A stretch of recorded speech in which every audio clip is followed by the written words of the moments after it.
30-minute reviews, Beware of Spoilers, and Exploring Hyperspace Lanes are all available ad-free. But if you want to support the show, you can go to bewareofspoilers.com and click the support button that's available on the Spotify website. Thank you.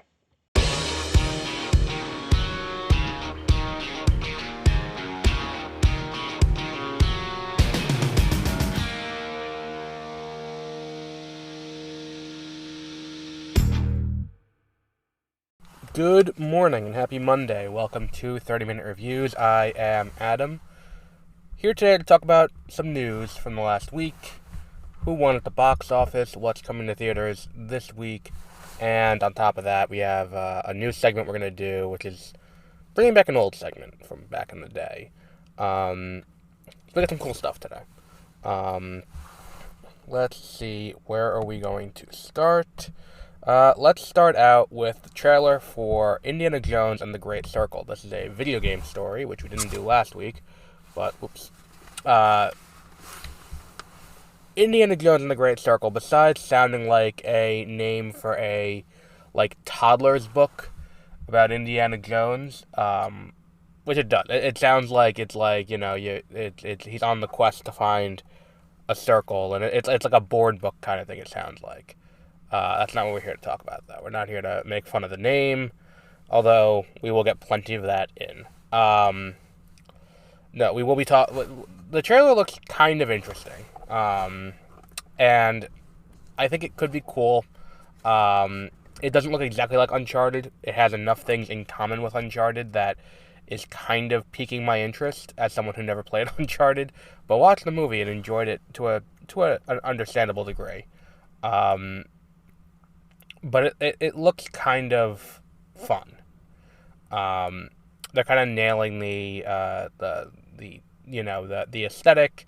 I'm not entirely sure why it's not third person. Like, you would think part of the experience of it is getting to see Indiana Jones, but not being able to see it because it's in first person feels like kind of a weird decision. I'm not entirely sure why they went in this direction, but we're gonna play it because it's gonna be on Game Pass. It's gonna be on PC, so I will be playing it on my computer when it comes out, just like I've been playing Pal World, and we'll talk about that later this week on the backlog files. But yeah, I'm interested to see what this game has to offer when it does fully come out. It takes place between Raiders of the Lost Ark and The Last Crusade, because if you recall, Temple of Doom is a prequel, so it's in timeline order. It's Temple of Doom, Raiders of the Lost Ark, and then Last Crusade, and then Kingdom of Crystal Skull, and then Dial of Destiny. This is between those two. I'm interested to see how it plays out, though. I think this game, and I think it's good. I think I'm not going to talk about the entire developer direct, but I think that this was Xbox saying we do have something to offer. I think last year was not the strongest year for Xbox because, I enjoyed Starfield enough. I don't feel like I enjoyed it enough where it's like, this is a great game. Like, when we did Game of the Year a few weeks ago, as part of our year in review, it was not in contention for me. And I played the fuck out of that game, but it was not in contention for me to be my Game of the Year. To that end, I think that, between that and what was the other game that came out that just bombed? Redfall? That was terrible. I mean, they had Forza, and Forza was apparently really good. I didn't play it. But Xbox, kind of fell behind. And Xbox, Phil Spencer himself said, they lost the last generation. They lost in the PS4, Xbox One generation. And I think that putting your games on PC is a smart move. I mean, it's a smart move for me because I'm going to buy an Xbox now. But I think that it is an interesting choice. What this shows is that they're trying to fill the void that Sony has left this year. Sony does not have a major holiday release this year. I think that part of it is, and look, let's be real. There's one big thing on the table this year that's a giant unknown, but is almost certainly happening. And that's whatever the successor to the Nintendo Switch is, I think that's certainly coming out this year. And I think that that's certainly going to be holiday of this year. And I think the other developers know this, and they're kind of giving it a wide berth. and being like, look, we are not going to be able to compete with whatever that is because the Switch sold like hotcakes. If you're putting out a sequel and then we don't know what's going to be a launch title for it, will there, like, if they're smart, I think that a new Animal Crossing is the launch title. Like, that's the thing you bundle in. Not bundle in like Wii Sports, but bundle in as like you can get this plus the game for, $350. Like, that's the thing you bundle together and go and get people on board with it. If not that, we could be getting Metroid Prime. We could be getting a remaster of Breath of the Wild. We could be getting a new 3D Mario game. Like, there are plenty of things. I mean, there could be a Pokemon remake coming out this year. We won't know till next month. Because there could be a remake of Black and White. There could be a remake of... There could be a new Let's Go game. We don't know. And that's a big, open-ended situation to have going into the third and fourth quarter of this year. So I understand the studios wanting to take a, kind of step around that space and not get directly involved if they don't know what's explicitly going to happen. So I think, too, it's like, if you look at the announcements there, it's kind of like they're leaving holiday kind of open. It's like, it's coming in 2024, but, like, is this just going to take Starfield's slot last year, where it's, like, early September? That way, they're not going to get in the way of the Switch 2? Or is it going to take Spider-Man's slot even in mid-October? Because I think November is probably the release of the Switch 2, but are they doing that? And then Sony has kind of not given us too much of anything. We don't know what Sony's got this year. They don't have a big title coming out in October. They don't have a big holiday title this year. I don't think they have any big titles, besides they have the exclusivity on Final Fantasy VII Rebirth, but that's February. Beyond that, I don't know what else they really have off the top of my head. And that's a problem, too, for Sony. But we'll see. We will see how that all plays out in the coming days. The trailer looks great, though. And the trailers will be attached to the link of the article when this goes up. Number 2. Number 1, Gizmodo did not realize that Madame Web was a period piece. I saw that article this morning, and I was like, what the there was a guy playing a PSP on a subway just for the hell of it. Like, what made you not realize this was a period piece? But beyond that, you have the issue of there is no post-credit scene, number 1. Number 2, it takes place in a standalone universe, because there was some miscommunication about where this takes place in the various timelines. Now, to start out with the timeline situation, apparently, according to reports, this movie was intended to take place in the Andrew Garfield universe. Then it was pivoted to be MCU adjacent, where it was going to be adjacent to the Marvel Cinematic Universe and have the Spider-Man that they are referencing be Tom Holland. Then all that got thrown out the window, and they're like, fuck it, now it's in a third one, independent. It is now it is a standalone universe, independent of Spider-Man, of a Spider-Man we've already seen. And I'm like, alright, cool. Now, my question is, how is this not the best of these movies? Like, of these Sony universe of Marvel characters. Because here's the thing. This movie does not look good from this trailer that I've seen 15 times before every movie I've seen over the last few months. This trailer does not look good. It does not look entertaining. It does not look... It looks kind of like a rejected CW pilot. It gives me major Gotham Knights vibes, and that's not a good thing. And I think that, like, if we look at this movie as that, it's kind of weird that this movie is not as good leading into it, if it is not at all adjacent to any universe that we already exist. Like the issue I have is, like, to an extent, one of the big pitfalls of comic book storytelling right now is dealing with legacy. The legacy of the universe that the movie takes place in, and the legacy of the character that exists.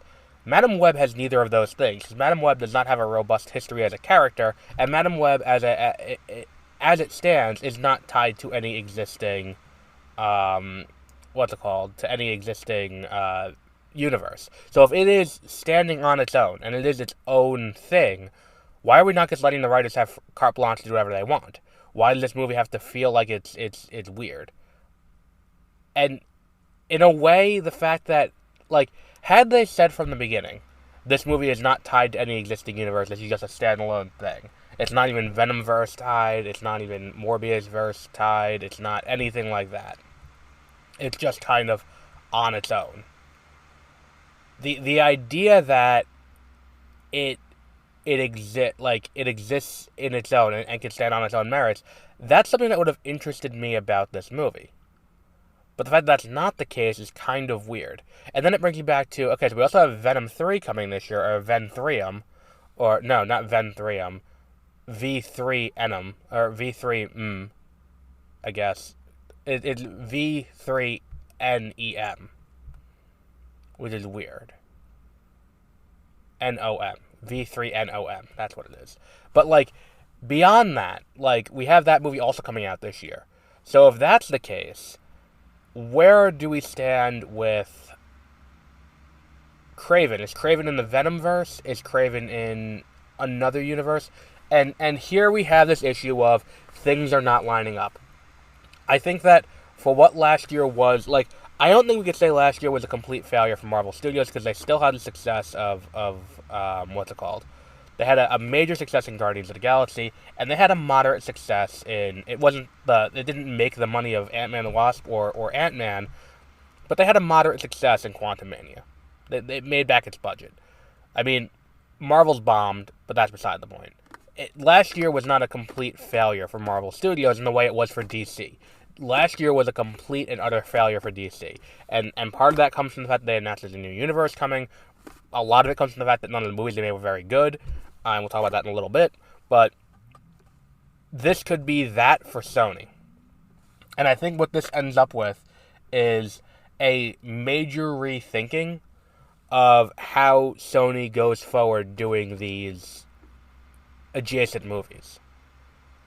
And if that's the case, are we more selective in what we're doing, and are we trying to tie it all together, or are we just telling stories with these characters and hoping for the best? And if it's the case that we can't use Spider-Man himself, why don't we use the other Spider characters? Why don't we do a standalone Spider-Gwen movie? Like, I do wonder, part of me wonders, could they do that with Emma Stone potentially coming off of her second Oscar win this year? Could this be a Blade situation, where they go to Emma Stone come March when she wins her second Oscar for Poor Things, and they say to her, hey, we want to do a Spider-Gwen movie, do you want to be the lead? And then they bring her in to be the lead, and they let her develop the character and pick the director, if that's the case, I think we could be looking at a winner here. Like, a great movie. And then it's like, why are we doing that? Why don't we, if we're going to do this movie with all these three Spider women, great. But why were we not doing Anya Corazon as her own movie to start out? I'm not saying we need to do, oh, well, you got to do solo movies for everything, before we get the crossover. That's not the point I'm trying to make. The point I'm trying to make is, if you can use these characters, why are we not leading with that? Why are we not leading with the Anya Corazon Spider-Girl movie, or Spider-Woman movie? Why are we not leading with Julia Carpenter? Why are we not leading with these characters leading their own movie? Because you mean to tell me that you don't think that Sydney Sweeney leading a Spider-Girl movie on her own wouldn't get people interested enough to go and see the movie? We need to sit here and be like, oh, well, we're going to throw in Dakota Johnson as Madam Web as well, and it's going to be this big thing, and it's going to tie in Spider-Man. I think that what this is more of Sony making bad decisions that they were historically making before the deal with Marvel Studios. And that's kind of what this is. This is a relic of that. And we'll see how it plays out when it comes out, but let's see how it goes. Number 3. Mission Impossible Dead Reckoning Part 1 drops the Part 1 from the title. I think we had an indication of this in the past, but now it's official. When Mission Impossible Dead Reckoning hits Paramount Plus in the near future, it will just be Dead Reckoning, not Dead Reckoning Part 1. Which I think the rationale for this is, we don't want to make people who didn't see this movie think they have to see it before seeing Part 2. Very much, I still think that whatever Dead Reckoning Part 2 is going to be is still going to be that movie, kind of intact as is, with a different title. I don't think they're reworking it entirely and just abandoning the subplot that, or not subplot, the overarching plot of these two movies, just to see what, just because this first one wasn't put out well. And again, this movie shouldn't have bombed the way it did. That's the big issue here. Paramount totally fucked themselves last year. Paramount had a terrible year at the box office in 2023, and it shouldn't have been that way. When you're releasing Dungeons and Dragons, when you're releasing a new Transformers movie, when you're releasing Mission Impossible, when you're releasing, they had another really good one, I forgot what it was, but when you have those three movies coming out, you had the potential to have a great year. You had the potential to have the best year of any of the studios. And that's even saying Transformers wasn't that good. But the issue was, you didn't give these movies a chance. And I'm not saying you, the audience, I mean you, Paramount. You gave these movies the worst possible dates. You put out Mission Impossible, which is a visual spectacle of a film that was very expensive to make because you kept all the staff on during COVID, which is commendable. I'm not saying that's a bad thing. But you gave this movie a date where it couldn't come out in IMAX because it was the IMAX had the exclusive contract with Nolan for Oppenheimer. So right there, you're setting it up for a diminished run. It was still, and look, I don't think anyone would have forecasted Barbenheimer happening last year, where Barbie's making $1 billion and Oppenheimer's making $1 billion. No one saw that coming.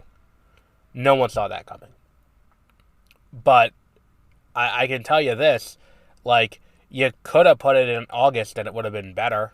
It would have given you more space. Because August, Blue Beetle was the only thing that came out. And I think that even, third week, I don't think that the forecast for Blue Beetle was abundantly positive. Because I'm fairly certain people didn't think Blue Beetle was coming out until the week the movie was coming. Until the movie was coming out in the theater, I didn't believe I was seeing it. And that all stands for The Flash. But if you moved it there, you would have been better off. It also came out, the week after, didn't it also come out, the week after The Flash?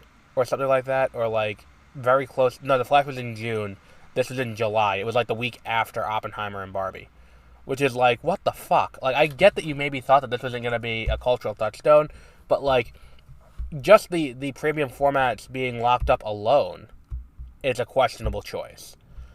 And then it was you put out Dungeons and Dragons in the middle of a stacked March, which is a piss poor decision.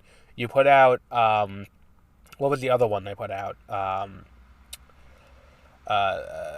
Transformers. They put out in between The Flash. It was Spider-Man, Across the Spider-Verse, Transformers, The Flash. Why would you do that? That's just stupid. It's just a bad date to put that movie on. It's questionable. I don't understand what the thought process there was. And I get it. 2023 for movies was very much landing of a lot of planes that were kind of postponed because of COVID with, development delays and shooting delays. I get it. But come the fuck on. You had to do something. You had to rearrange the dates somehow. Where do we even start on this? Oh, Mission Impossible. So, I think Dead Reckoning is still coming. Dead Reckoning Part 2 is still coming in the exact form it was. It just with a different title. It will not be Dead Reckoning Part 2. I think that's the big confirmation here. Number 4. Who the fuck... How do I put this? I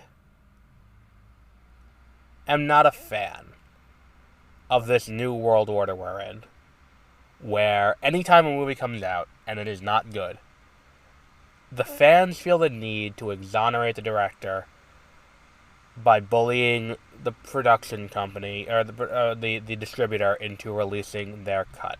Because now there's a new movement to release the Wan Cut. And I get it. A lot of this is coming from people who are anti-gun taking over DC, who are oh, look, the studio came in and interfered. I don't know. I'm not going to go out and say that Gunn didn't interfere. I don't know what Gunn did or didn't do.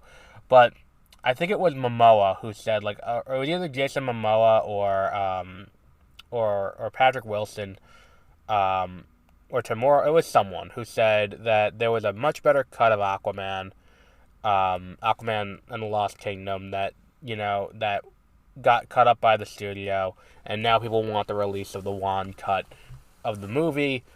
I'm going to be honest. I don't think, of the three release the blank cuts we've had Snyder, we've had Ayer, and now we have Wan.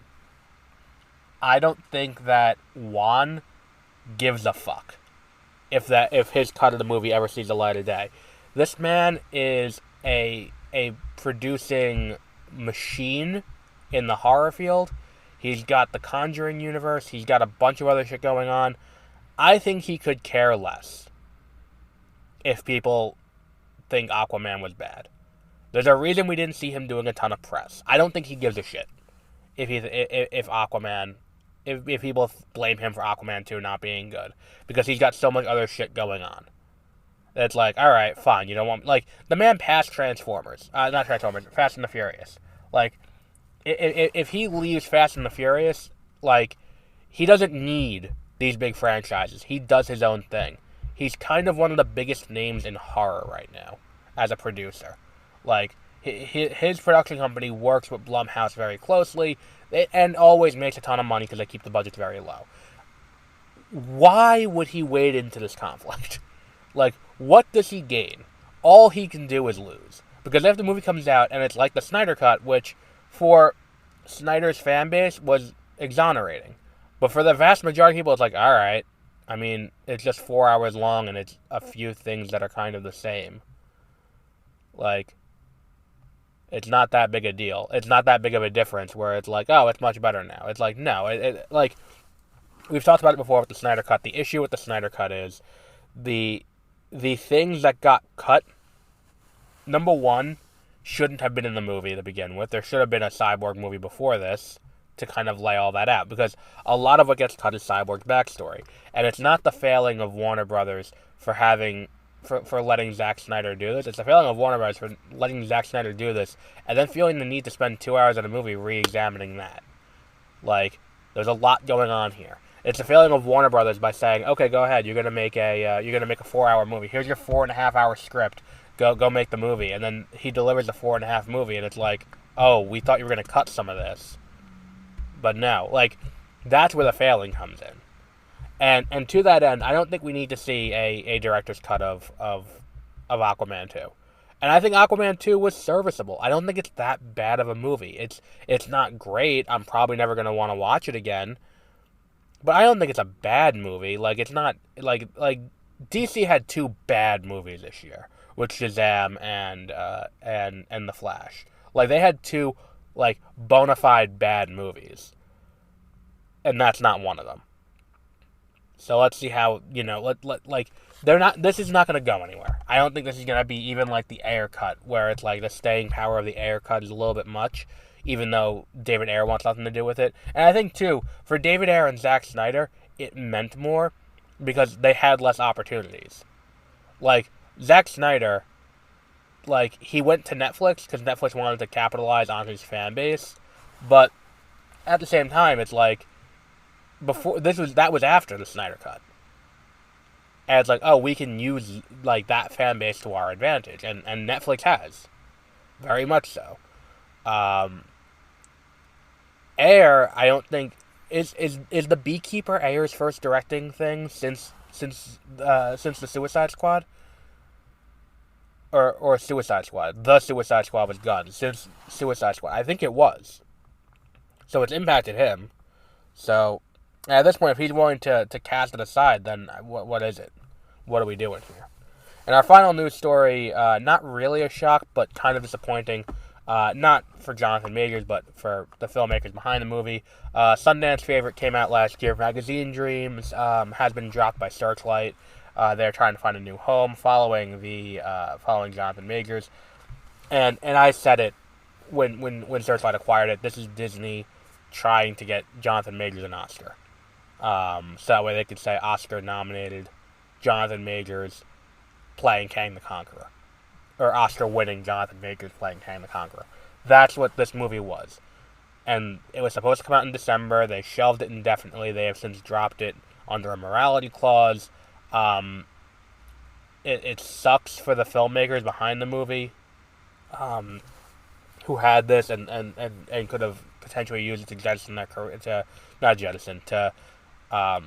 to boost their career. But I get it. You don't want to have Jonathan Majors associated with you at this point, if at all possible.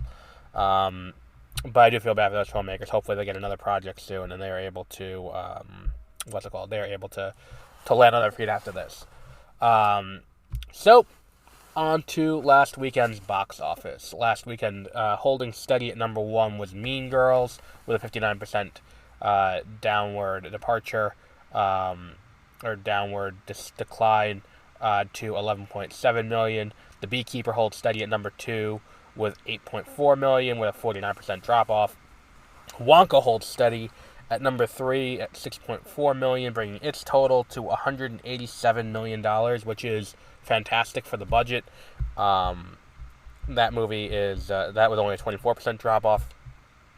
Anyone But You stays at number four with 5.4 million, a 24% drop off. Because apparently, I mean, look, it's a rom-com. Rom-coms have staying power. And number five is Migration. I believe Migration was also number five last week with a 5.3%.